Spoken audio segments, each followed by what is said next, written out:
There you can expect aggressive behavior. In the wild, you don't see anything like that.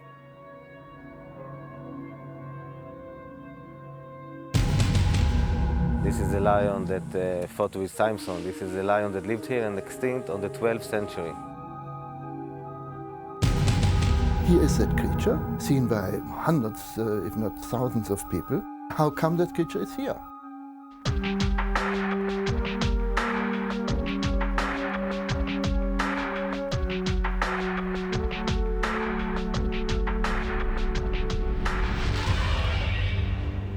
Unlocking the secrets of the biblical lion and the search for Australia's mountain man, the Yahi. Animal X investigates the weird world of animal mystery. First, we head off on safari to meet some heavyweight killers. The African elephant, hunted almost to the point of extinction in some parts of the continent. But now the hunted has become the hunter. In southern Africa, orphaned bull elephants are going on the rampage. The consequences for other animals and a tourist have been deadly. We are seeing problems or experiencing problems in some of the nature reserves where these calves have grown up without what we can call parental guidance. Animal X travelled to the Pilanesberg Game Reserve in South Africa's northwest province, where the young male elephants have gained a reputation as dangerous delinquents. The picturesque Pilanesberg Reserve is located in an eroded volcano, more than 1,000 million years old. But developments in the last 20 years appear to have altered the balance of nature with bizarre results. Almost all of the animals on the reserve have been moved here from other parts of the country. In the past 20 years, 6,000 creatures have been given new homes here. Among them, elephants from South Africa's world-famous Kruger Park. For 2 decades, the elephant population in the Kruger Park was managed by culling older animals and moving the young elephants to other parks. The largest group of 35 was translocated to Pilanesberg. What wasn't considered was that the young elephants would grow up without older elephants to exercise discipline, deprived of the strict social structure of a herd.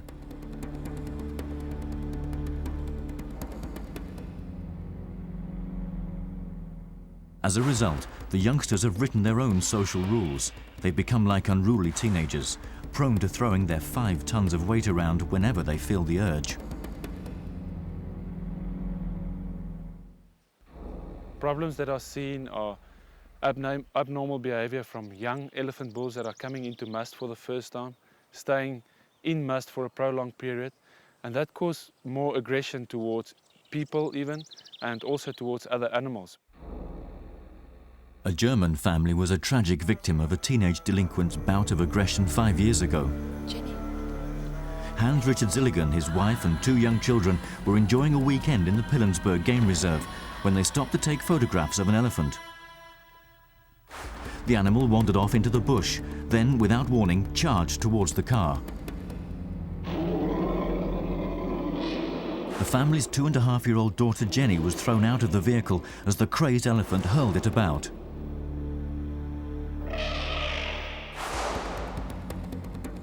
Ursula Zilligan managed to clamber out of the crushed car and ran for her life carrying their 14-month-old baby. Her husband hid Jenny under a bush where she stayed until help arrived. Hans Richard Zilligan wasn't so fortunate. He apparently distracted the elephant, drawing it away from the spot where Jenny was hidden. The elephant charged, trampling the 30-year-old father to death.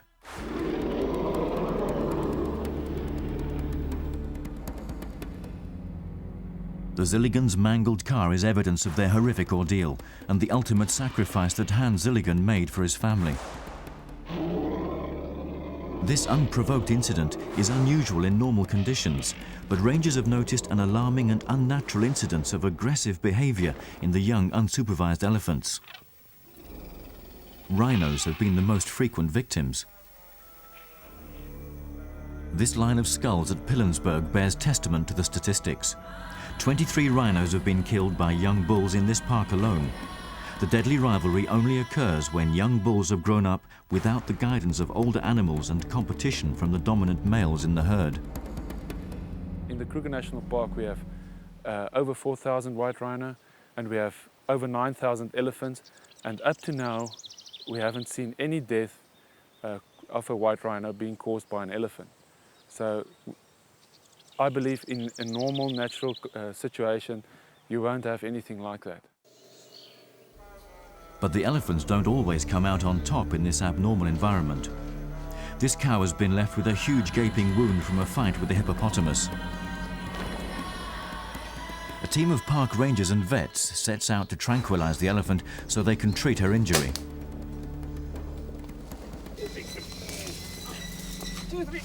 Elephants and hippos aren't natural enemies, but this is not a natural situation. The young cow was part of a circus before being moved to the Pilanesberg Game Reserve. Her attacker grew up in a zoo before becoming a river-dwelling bully. The elephant's experience in a circus left her unprepared for dealing with an aggressive hippo. We have two tamed animals, and the one not giving way to the other one, and there you can expect aggressive behavior. Again, in the wild, you don't see anything like that. Under natural conditions, an elephant and a hippo will never be able to clash. No doubt this elephant will be more wary the next time she encounters a hippo.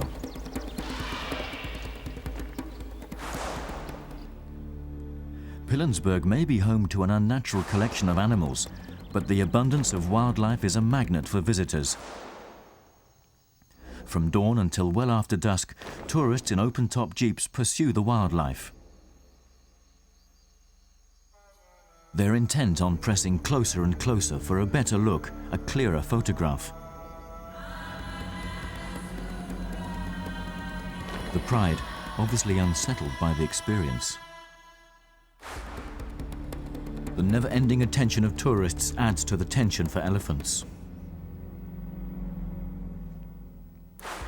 Here, tourists are prepared to give this group the right of way, but their presence adds to the powder keg. The South African government has ended the practice of translocating young elephants from the Kruger Park. New techniques now mean that whole families can be moved. But the consequences of 2 decades of dubious practices are just becoming alarmingly clear.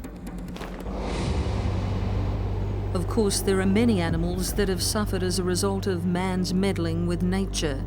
Israel's biblical lions, once free to roam the Holy Land, have now disappeared, although their direct descendants live on. But just what is the myth and legend behind these formidable creatures? In biblical times, one animal dominated tradition and folklore. In Hebrew, its very name can mean fear and terror. Yet it apparently completely disappeared from the land where it's said to have ruled.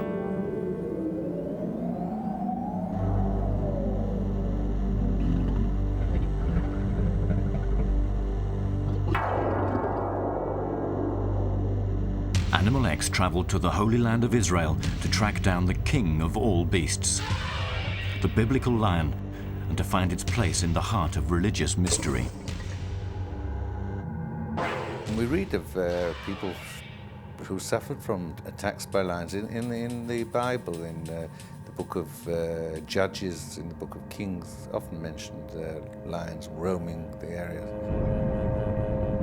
Rangers patrol the harsh and isolated desert landscape, tracking and attempting to safeguard the few remaining biblical animals: hyrax, ibex and deer, even leopards.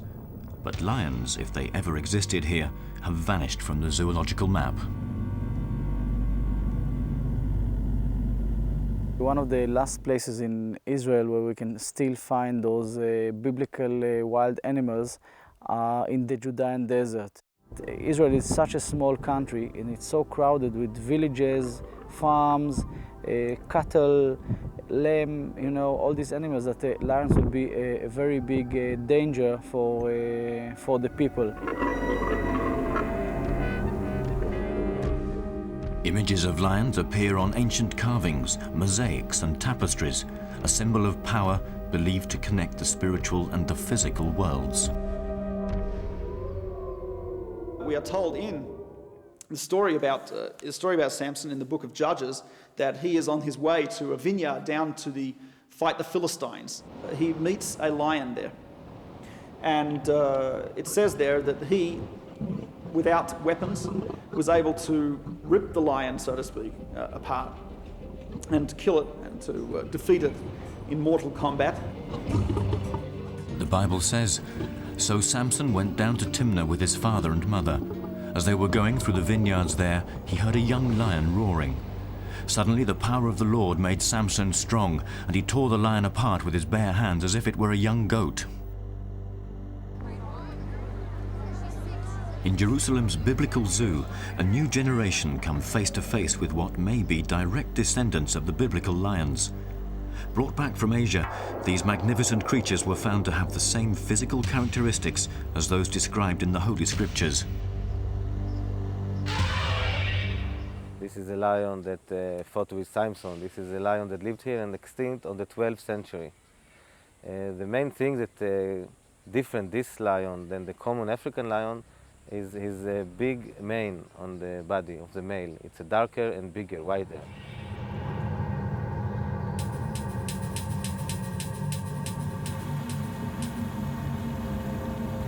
The power of the biblical lion is such that its immortalized image is to be seen all over Jerusalem, an ancient symbol of royalty and even the word of God, to be both feared and revered.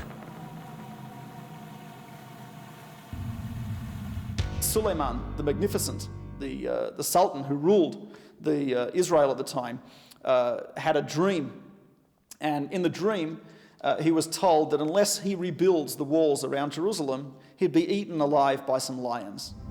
And today, the walls around Jerusalem have what's called the Lion's Gate, which legend has it dates back to that dream that Suleiman had about the lions. Whether or not Samson did kill the lion, many men followed in his footsteps, with weapons rather than bare hands. Men with a desire to take on the courage and strength of this formidable beast by defeating it are said to be responsible for its destruction over 700 years ago.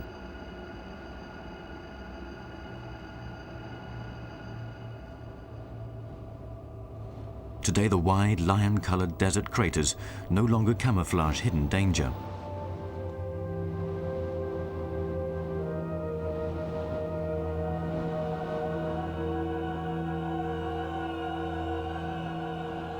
But while the lions may not have survived, their power lives on in biblical stories and legends. From Israel's barren deserts to the dense bushland of eastern Australia, many say it's home to a large, mysterious beast that's become known as the Yahi. After the break, we meet those who say they've encountered him. We saw a sort of hairy, ape-like thing that probably would have stood about 8 feet tall.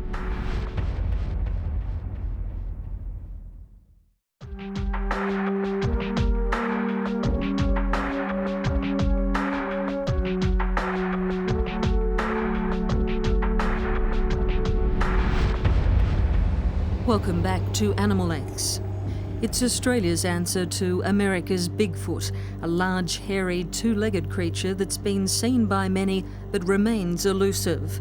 So where could it be hiding? We linked up with a posse of Yahi hunters to try to find out.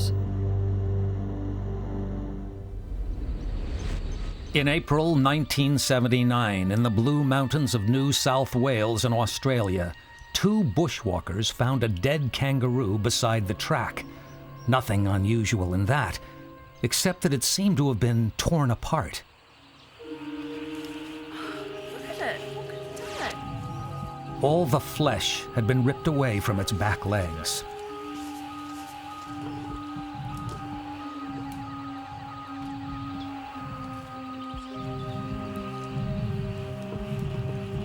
A little further down the track, they found a huge footprint and had an eerie feeling that they were being watched. They were. Hiding in the trees was what they later described as a huge beast, at least 3 meters tall, looking like a man, not an ape, and covered in short gray hair.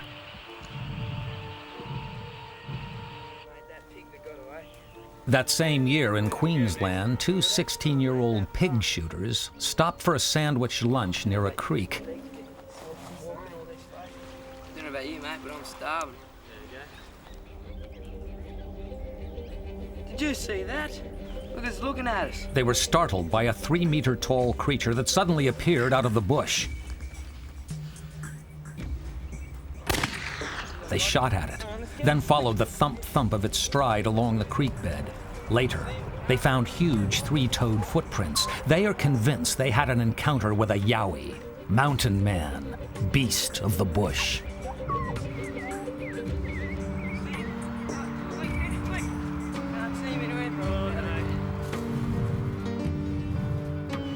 Australia is just one of the many parts of the world reporting encounters.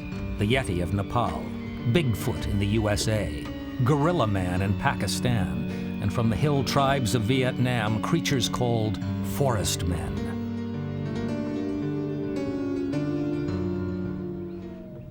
I find it very convincing evidence. The question I'm always asking myself, or asking those people who don't believe in these sightings, why don't you believe it? Dr. Helmut Hoof-Hisawa is an anthropologist and visiting fellow in the Faculty of Asian Studies in Canberra, Australia. He has been studying Yahi sightings for 40 years and recently led an expedition to North Vietnam, where he recorded hundreds of first-hand encounters of wild men.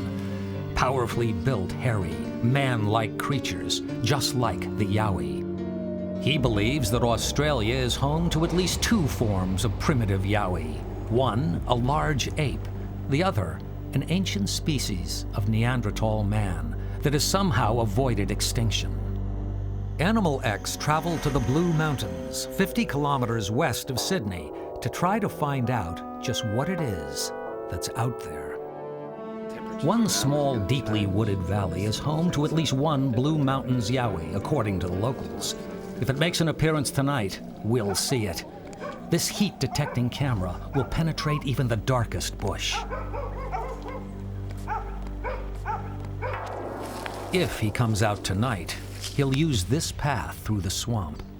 This clear footprint was preserved after one late-night encounter. It's large, much wider than a human foot, and it was made by something heavy, sinking deeply into the soil. And there's this photo, caught by an automatic flash triggered by movement. It's just possible to make out a large creature hiding in the bush. Is this the face of a Yahi? He's been a regular visitor over the last 10 years. Those who've seen him say he's about 1.80 meters tall, but weighs at least 150 kilos, and he's all muscle. No one in the valley wants to see him harmed or captured, and we were asked to keep this location secret. Scientists are divided about the existence of this strange creature. For conventional anthropologists, there are obvious problems with Yahis in Australia. For one thing, how did they get here? This continent has never been connected by land to mainland Asia, which is why nothing bigger than a rat or a bat, or until humans came, it crossed into Australia. And we brought the dingo, the Aborigines brought the dingo. But that a giant ape could cross 40, 50 kilometres. They'd have to be very good oarsmen, raft builders. No, it's nonsense. Here is that creature, seen by hundreds, if not thousands of people.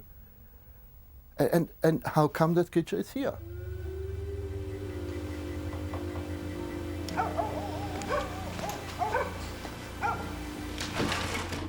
Our long night in the Blue Mountains begins. All we can hear are the early evening sounds of suburbia. 50 meters away in the bush, our heat-seeking camera transmits a blank screen. While it's true that some sightings appear to be the work of hoaxers and charlatans, here in the nation's parliament is a Yahi witness whose motives cannot be questioned. Bill O'Chee is a senator in the Australian Parliament. At the age of 13, he was at a school camp in Queensland. From his window of his cabin, Bill was one of the first to see a huge creature. Basically, we saw a Yahi. We didn't know what they were at the time. We saw a sort of hairy, ape-like thing that probably would have stood about 8 feet tall. It moved in a sort of slightly crab-like fashion. And we observed it for probably about half an hour. We went up afterwards, we saw where it had been lying down in the grass. The impression of the animal was very clear in the grass. We followed it up to the tree line where it had disappeared. I didn't go in, but it was obvious that there was a trail of destruction where it had gone, broken branches and so on. But they lost the track in there. The teachers and boys lost the track. I was one of 2 or 3 boys sitting at the edge of the tree line, looking back down the hill, and it apparently reappeared behind us, but we couldn't see it. That night, there was a lot of noise very late in the night, and when we woke up the next day, we found huge shrubs had been ripped out by the roots, thrown around the surrounding paddock, and that there were very large footprints in the soil. Now, I'm a fairly strong fellow, and there's no way even today I could have ripped plants that size out by my bare hands. So whatever it is immensely powerful. But the sightings that he and his classmates experienced are still not enough evidence for some. You can't say that people didn't see something, but unless they have photographs, and funny, with all the cameras in the country, nobody's produced a good photograph. And the only bit of film I've seen of the North American one looks suspiciously like a man in a gorilla suit ambling along. So I'm not saying that people didn't see things, but in the half-light or in the bush or that, and maybe susceptible kids, you know, you can get your imagination worked up, and once one person suggests it, the rest begin to think that they maybe even believe that they've seen it. Sir, what's that? No, it wasn't mass hysteria because we didn't know what these things were. Don't touch it. There was physical evidence, and importantly, there were masters there as well. When we came back, we were told that we weren't allowed to talk about it. The masters didn't want the word getting out, but they'd seen the evidence as we had. In the bush, it's now -4 degrees. The heat-sensing camera records only our clumsy progress to change batteries. It's been a disappointing night for us and the local residents. So what is out there? Right now, we don't know. Even solid eyewitness reports don't provide enough physical evidence for anything but speculation. But Dr. Hisawa remains positive. Why escape the inescapable conclusion that there is something there? Eventually, someone may capture one or come across physical remains.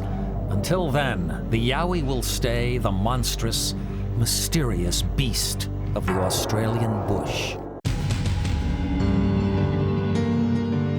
It's said there are stranger things in heaven and earth than we can think of. In normal, natural situation, you won't have anything like that. We read of people who suffered from attacks by lions in the Bible. You've just seen some of them on Animal X.